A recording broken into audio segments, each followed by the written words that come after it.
बिस्मिल्लाहिर्रहमानिर्रहीम। अस्सलाम वालेकुम नाज़रीन, आप यूट्यूब चैनल देख रहे हैं। मैं इमरान खान हूँ। सबसे पहले जो है वो बड़ी खबर ये है कि पाकिस्तान तहरीक-ए-इंसाफ के कुछ लोगों को रिहा किया गया है जो मिलिट्री कस्टडी में थे और उन पे फ़ौजी अदालतों में मुकदमा चलाए गए थे। खबर ये कह रही है और ISPR की जानिब से बयान जारी किया गया है जिसके मुताबिक सानिया 9 मई की सज़ाओं पर अमल दरामद के दौरान मुजरिमों ने कानूनी हक़ इस्तेमाल करते हुए रहम और माफ़ी की पटिशन्स दायर की। मजमूई तौर पे 67 मुजरिमों ने रहम की पटिशन्स दायर की। ये 105 हैं। 105 में से 67 ने दायर किए, तो इसका मतलब है कि 40 के करीब लोग ऐसे हैं जिन्होंने किसी किस्म की अपील दायर नहीं की है। अच्छा, उन्होंने कहा जी कि बयान के मुताबिक 48 पटिशन्स को कानूनी कार्रवाई के लिए कोर्ट ऑफ अपील में नज़रसानी के लिए अरसाल किया गया। 19 मुजरिमान की पटिशन्स को इंसानी बुनियादों पर कानून के मुताबिक मंजूर किया गया। एक तो जो फौजी अदालतें हैं वही इंसानी हकूक़ के ख़िलाफ़ हैं और उनसे सज़ा देने के बाद फिर इंसानी बुनियादों के ऊपर लोगों को रिहा किया जा रहा है। ये भी वैसे एक तरह का मुझे मजाक ही लग रहा है, लेकिन तर्जुमान पाक फ़ौज ने बताया कि दायर की गई दीगर रहम की पटिशनों पर अमल दरामद मुकर्ररा मुद्दत में कानून के मुताबिक किया जाएगा। ISPR ने बताया कि ये लोग हैं जिनको आज़ाद कर दिया गया है और इनको माफ़ कर दिया गया। फौरी तौर पर इनकी रिहाइयाँ भी हो गई। नॉर्मली ज़रा टाइम लगता होता है, लेकिन यहाँ क्योंकि आर्मी चीफ ने हुक्म दिया तो फौरी तौर पर मोहम्मद अयाज साहब हैं, समीउल्लाह साहब हैं, लईक अहमद हैं, अमजद अली हैं, यासिर नवाज़ हैं, सईद आलम हैं, जाहिद खान हैं, मोहम्मद सलमान हैं, हमजा शरीफ हैं, मोहम्मद सलमान हैं, अशर भट्ट हैं, मोहम्मद वकास हैं, सुफियान अदरीस हैं, मुनीब अहमद, मोहम्मद अहमद, वल्द मोहम्मद नवाज़, मोहम्मद अली, मोहम्मद बिलाल, मोहम्मद इलियास। ये लोग जो है वो इनको रिहा कर दिया गया है और ज़ाब्ते की कार्रवाई मुकम्मल करने के बाद कह रही जी अब उनको रिहा किया जा रहा है। और ये निज़ाम हमदर्दी और रहम के उसूलों को मद्देनज़र रखते हुए इंसाफ की फराहमी को यकीन बनाता है। अच्छा, इसमें जो है एक तरफ तो ये रिहाई की गई है, जो लोग रिहा हुए उनके हवाले से थोड़े दिन पहले ये स्टेटमेंट्स आ रहे थे। हमारे कुछ ऐसे लोग जो एस्टेब्लिशमेंट के ज़रा करीब हैं और कुछ ऐसे सहाफ़ी वो ये क्लेम कर रहे थे कि इन लोगों ने बाकायदा वीडियो बयान जारी किए हैं इमरान खान के ख़िलाफ़, और ये जो कैदी हैं जो मिलिट्री की हिरासत में थे इन्होंने इमरान खान के खिलाफ बाकायदा वीडियो बयान जारी किए हैं और उन्होंने अपने आप को इमरान खान और पाकिस्तान तहरीक-ए-इंसाफ से हमेशा के लिए दूर करने का वादा भी किया है और उस बयान के अंदर उन्होंने सारा कुछ कहा है। तो मैं ज़रा उन लोगों को ये बता दूं कि वो कभी भी मिलिट्री की हिरासत में रहे नहीं। मिलिट्री की हिरासत भी दो तरह की होती है। एक वो होती है जिसमें आपको कानूनी तौर पर वो हिरासत में लेते हैं, कानून का एक शेल्टर लेते हैं कि जनाब ये बंदा हमने पकड़ लिया है, आपकी फैमिली को पता होता है कि ये फ़ौज की हिरासत में है। वो कभी कभी मुलाकात भी करवा देते हैं। बंदों को तंग तो बहुत किया जाता है। वो मिलिट्री की हिरासत में और जेल की हिरासत में, कैद में, दोनों में ज़मीन आसमान का फ़र्क है। जेल की कैद जो है वो फिर भी बहुत अच्छी होती है, मिलिट्री की कैद जो है वो बहुत बुरी होती है। दूसरा ये है कि मिलिट्री की जो दूसरी तरह की हिरासत है वो ये है कि वो किसी को जबरी तौर पर लापता कर देते हैं और वहाँ पर इंसान जो है उसके तमाम हकूक़ उससे छिन जाते हैं। उसे कुछ पता नहीं होता कि वो कहाँ है।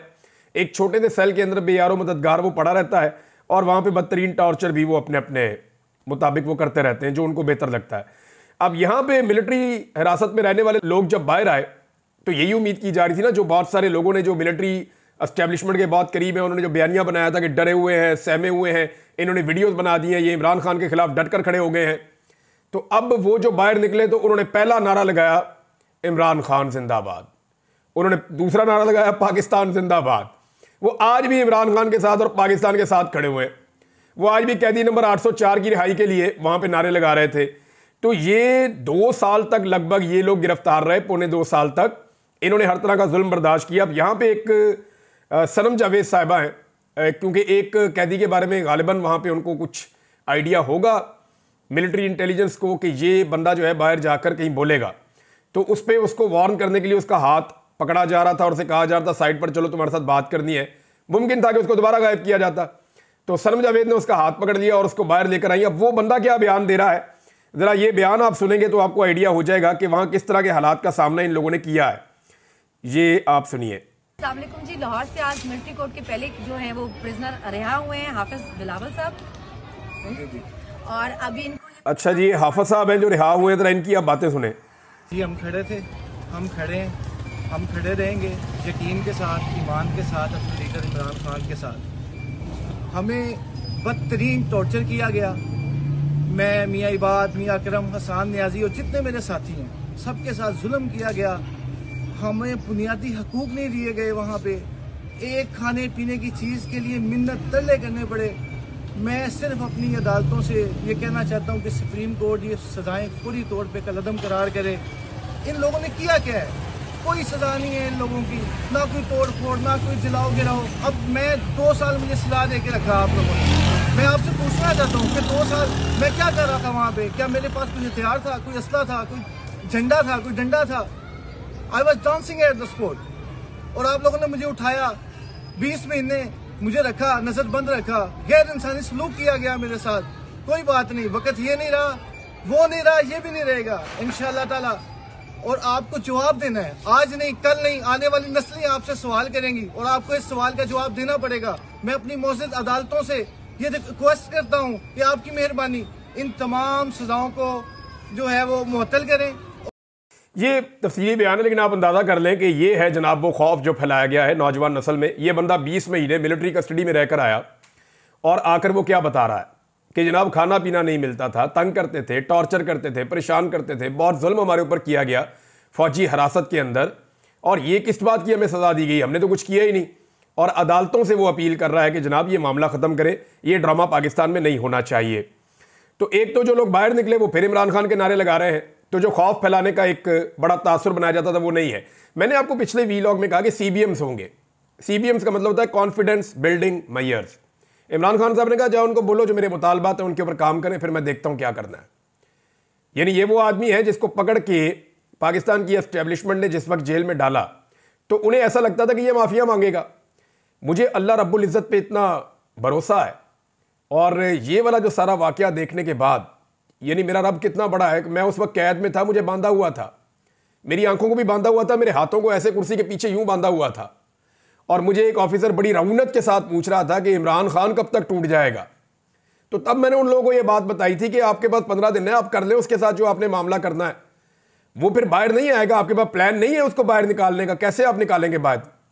यानी मैं उनके साथ लंबी डिस्कशन में गया था, मैंने उनको यह कहा था कि वो अपनी कैद का गुलाम बन जाएगा, फिर आपके पास बाहर निकालने का क्या प्लान है? तो आज ये उसको बाहर निकालना चाहते हैं, वो बाहर नहीं निकलता। वो ये कहता है कि मैं अपने तरीके से बाहर निकलूंगा, इज्जत के साथ बाहर निकलूंगा, जैसे सर उठाकर मैं अंदर गया था उसी तरह सर उठाकर मैं बाहर आऊंगा। जेल का छोटा दरवाजा मैंने आपको कहा था बड़े लंबे अरसे से खुला हुआ है, जिससे निकलकर इमरान खान के पास एक दफा मौका था पाकिस्तान से बाहर जाने का भी।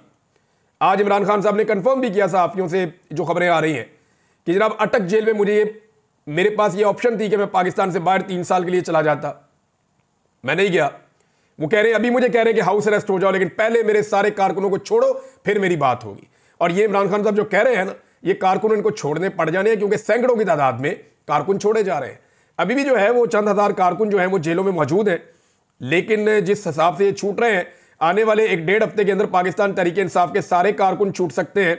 लेकिन जरूरी यह है कि जो 4-5 बड़े अहम लोग लाहौर में कैद हैं, जिनमें शाह महमूद कुरैशी हैं, यास्मीन राशिद साहबा हैं, उमर चीमा साहब हैं, मियां महमूद रशीद साहब बीमार हैं, अभी हाल ही में लेकर जाना पड़ा उन्हें अस्पताल के अंदर कार्डियोलॉजी में, एजाज चौधरी साहब वो भी बीमार हैं। इन लोगों को छोड़ना बहुत जरूरी है। जब तक ये लोग नहीं छूटेंगे, इमरान खान साहब ने बाहर कोई नहीं आना, और निजाम अब उनका तरला मिन्नतें कर रहा है। जिस आदमी को गिरफ्तार करने के लिए पूरा निजाम तरसा हुआ था, इधर से पुलिस, उधर से पुलिस, इधर से ये, इधर से ये, वो उस वक्त भी हंसता था कि यार मुझे गिरफ्तार करना चाहते हैं, क्या करना है तुमने, क्यों मुझे गिरफ्तार करना है? अब उसको गिरफ्तार कर लिया तो अब छोड़ा नहीं जा रहा, यानी अब छोड़ना चाहते हैं, समझ नहीं आ रही है छड़िए किस तरह, क्योंकि इमरान खान को छोड़ेंगे तो पाकिस्तान उसके साथ चलना शुरू कर देगा। अब पाकिस्तान जिसके साथ चलेगा वही पाकिस्तान को चलाएगा। तो ये इमरान खान के बाद ये सहूलत आ चुकी है, military courts are not courts, ये फौजी अदालतें होती ही नहीं है। इसके ऊपर जो रद्द-ए-अमल आया ना पाकिस्तान तहरीक इंसाफ का, वो बड़ा मेरे ख्याल में काबिल तारीफ है। बैरिस्टर गौहर के ऊपर आप लोग तनकीद करते हैं, उनका अपना एक मिजाज है, लेकिन यहां पे जो उनका बड़ा कानूनी मौक़िफ़ है उसकी जितनी तारीफ करें आप उतनी कम है। उमर अयूब साहब ने बात की, अपोजिशन लीडर, उन्होंने कहा मैं कोर्ट को ही नहीं मानता तो मैं उसके फैसले को क्यों मानूं, ये सजा ही गलत है तो माफी कौन सी ठीक है। उन्होंने कहा जी ये तो बंदे की सजा ही गलत है, ये बाकी सारों को भी छोड़ देना चाहिए। जब सजा ही गलत है, कस्टडी गलत है, फैसला ही गलत है, तो फिर उसके बाद माफी वाला कौन सा जो है वो कारनामा हुआ है। अब इस पर बैरिस्टर गौहर ने कहा कि सानिया 9 मई के 19 मुजरिमान की सजाएं माफ करने के ऐलान पर रद्द-ए-अमल देते हुए बैरिस्टर गौहर ने कहा कि 19 लोगों के लिए माफी का ऐलान बड़ी पेशरफ्त नहीं है। बुनियादी तौर पे 67 लोग थे, 19 को माफी मिली, जबकि 48 ने अपीलें फाइल की हैं। बैरिस्टर गौर का कहना था कि तहरीक इंसाफ मिलिट्री कोर्ट्स में सिविलियन के ट्रायल के हक में नहीं है, किसी भी सिविलियन का ट्रायल मिलिट्री कोर्ट में नहीं हो सकता, सुप्रीम कोर्ट इस हवाले से तय कर चुकी है।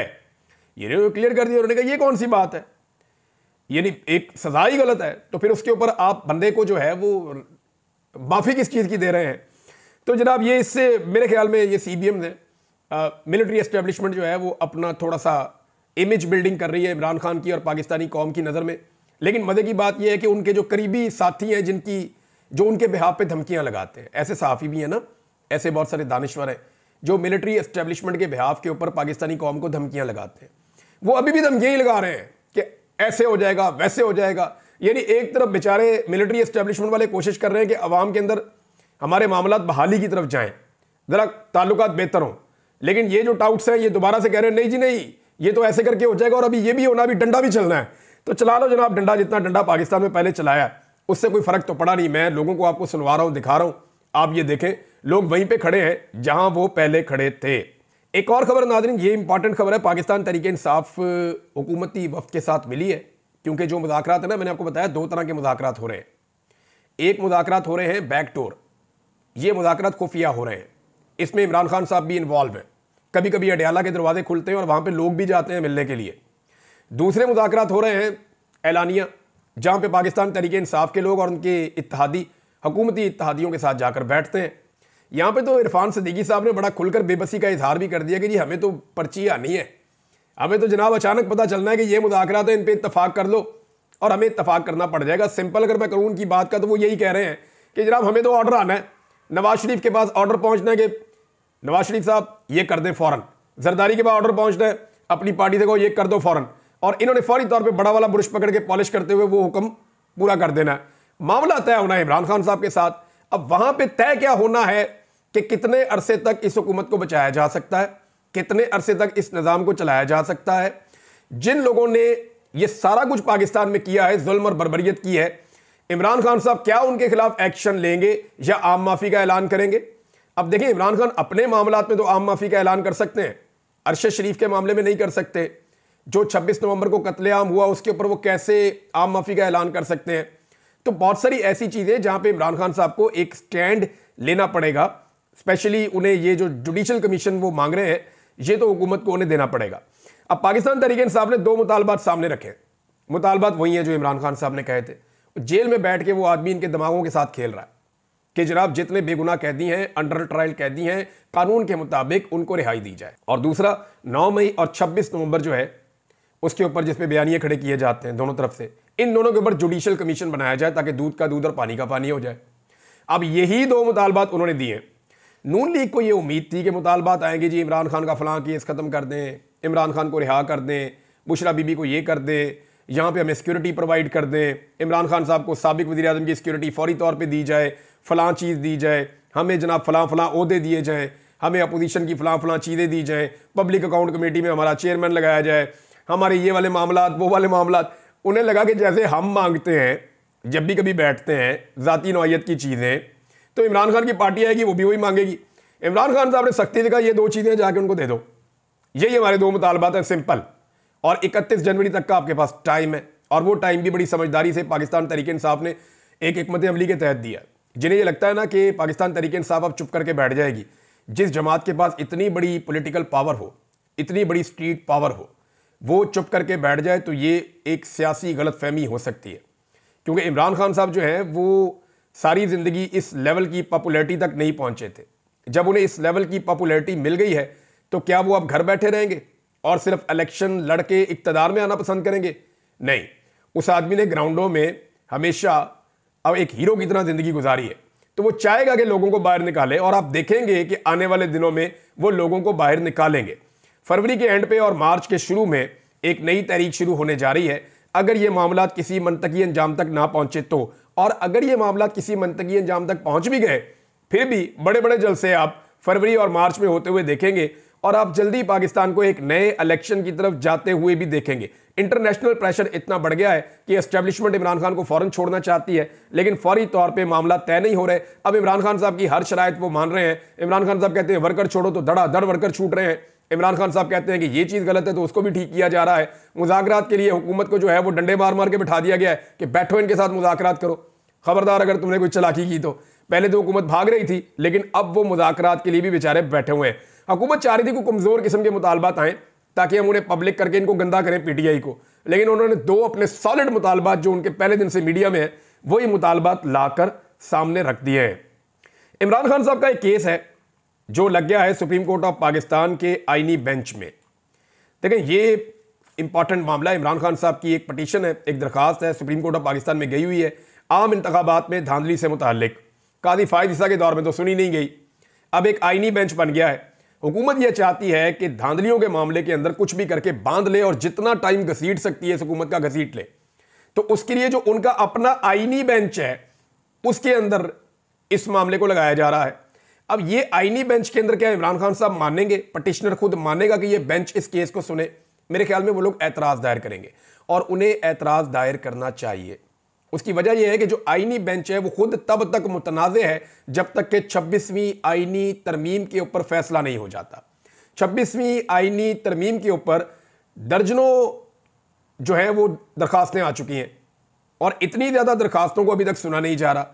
सुप्रीम कोर्ट ऑफ पाकिस्तान के सीनियर तरीन जज साहिबान बार बार ये कह चुके हैं कि पाकिस्तान सुप्रीम कोर्ट का जो फुल कोर्ट है वो सारे जजेस बैठे और बैठकर 26वीं आईनी तरमीम के ऊपर फैसला करें कि आया ये आईनी तरमीम दुरुस्त है या गलत है। अगर 26वीं आईनी तरमीम के ऊपर फैसला हो जाता है तो फिर ये बेंच रहना है या नहीं रहना इसके मुस्तकबिल का उसमें पता चलेगा। तो ये बेंच कैसे इस केस को सुन सकता है? हुकूमत की ख्वाहिश तो ये होगी कि ये बेंच धांधली वाला मामला सुन के एक फैसला दे दे कि जनाब धांधली धुंधली कोई नहीं हुई, या कोई इस तरह का गोल मोल रास्ता निकाल दे कि जिसमें लंबे ट्रैक पे सारा मामला डल जाए और साल 2 साल मजीद निकल जाएं। नाज़रीन, पाकिस्तान तहरीक इंसाफ ने और पाकिस्तान के जो शहरियों ने, स्पेशली बच्चों ने, ये जो शहबाज शरीफ ने ऊ करके दिखाया ना, उसका मजाक बना के रख दिया। हर 2 मिनट के बाद सोशल मीडिया पे एक वीडियो आ रही है, 20, 30, 25 बच्चे खड़े हैं, कहीं में 10 बच्चे खड़े हैं, कहीं में 5 बच्चे खड़े हैं, वो ऊ करके जो है वो वीडियोस डालते चले जा रहे हैं। अब आप चैंपियंस ट्रॉफी देखेंगे थोड़े अरसे बाद पाकिस्तान में, उसके अंदर आपको आवाज़ें आएंगी ऊ करके।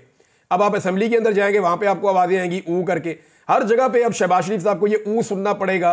इतने फस्तायत के और इतने जुल्म और बर्बरियत के माहौल में ये क्रेडिट जाता है शहबाज शरीफ साहब को। वो कोई ना कोई ऐसी हरकत या कोई ना कोई ऐसी बोंगी मार देते हैं, या तो शहबाज शरीफ साहब या मरियम नवाज या उनकी टीम या कुछ ना कुछ ऐसा कर देते हैं कि लोगों का दिल लगा रहता है। बुरे तरीन हालात के अंदर लोगों की इंटरटेनमेंट इन्होंने बंद नहीं की और अब वो जो ऊ है ना, ऊ करने का टाइम हुकूमत का शुरू होने वाला है, ये पाकिस्तान तहरीक इंसाफ जो है वो क्लेम कर रही है। इमरान खान साहब ने क्लियरली कहा कारकुनों की रिहाई तक अपनी रिहाई मैं नहीं चाहता, मुझे बिलवास्ता तौर पर बनीगाना मुंतकिल करने की ऑफर हुई थी। एक बड़ा जबरदस्त स्टेटमेंट है मरियम नवाज का, वो आजकल दोबारा वायरल हो गया है। ये स्टेटमेंट मरियम नवाज ने दिया था 11 मई 2018 को। स्टेटमेंट बड़ा मजेदार है। मरियम नवाज ने कहा कि खलाई मखलूक के स्क्रिप्ट में ये नहीं था कि नवाज शरीफ डट जाएगा। उस वक्त तो उन्होंने इस तरह से कहा ना कि खलाई मखलूक के स्क्रिप्ट में उन्होंने पूरा स्क्रिप्ट लिखा, नवाज शरीफ को ये कर देंगे, वो कर देंगे, ऐसे कर देंगे, फारग कर देंगे, लेकिन नवाज शरीफ डट गया, उनके स्क्रिप्ट में ये नहीं था। तो आज साबित हो रहा है कि उनके स्क्रिप्ट में जो नहीं था वो नहीं हुआ। यानी खलाई मखलूक के स्क्रिप्ट में ये नहीं था कि नवाज शरीफ डट जाएगा, तो फिर वो नहीं डटा। यानी जो खलाई मखलूक ने स्क्रिप्ट लिखा उसी के मुताबिक नवाज शरीफ चला। खलाई मखलूक के स्क्रिप्ट में था कि नवाज शरीफ बड़ा वाला बुरश लेके आएगा बरतानिया से और अपनी बेटी और अपने भाई के साथ मिलकर लगातार पॉलिश करेगा। तो आपने देखा कि जो खलाई मखलूक का स्क्रिप्ट था पॉलिश के हवाले से इस खानदान ने उसके ऊपर मिनो अन अमल किया है और बिल्कुल उसी रास्ते पे चले हैं जिस तरह खलाई मखलूक ने स्क्रिप्ट लिखा था। मरियम नवाज ने एक स्टेटमेंट दे दिया, किसानों की गंदम तबाह करने के बाद, किसानों के चावल की फसल तबाह करने के बाद, किसानों का गन्ना तबाह करने के बाद फाइनली एक स्टेटमेंट और दे दिया। भी हालात तो ये हैं कि जो इस मरतबा गंदम की काश्त हुई है वहाँ पे भी टारगेट पूरा नहीं हुआ। लगभग 20 से 25% काश्त कम ज़मीन के ऊपर हुई है और ये जो कम काश्त हुई है ना, इसका नुकसान आपको आने वाले वक्त में भी पता चलेगा। और ये कम काश्त होने की वजह यह है कि किसान को कीमत नहीं मिली उसकी गंदम की। तो मरियम का दावा सुने आप, मुस्लिम लीग नून की हुकूमत जब भी आती है काश्तकार खुशहाल होता है, किसान से किया हर वादा पूरा करेंगे। किसान के साथ जो इन्होंने कर दी है, किसान के कानों को हाथ लग गया है। किसान आइंदा किसी को भी वोट डाल देगा, अपना वोट फाड़ के फेंक देगा, लेकिन इनको आइंदा किसान वोट नहीं डालेगा, जो मुझे समझ आ रही। अब तक के लिए इतना ही। अपना ख्याल रखिएगा, अपने इस चैनल का भी। अल्लाह हाफिज़।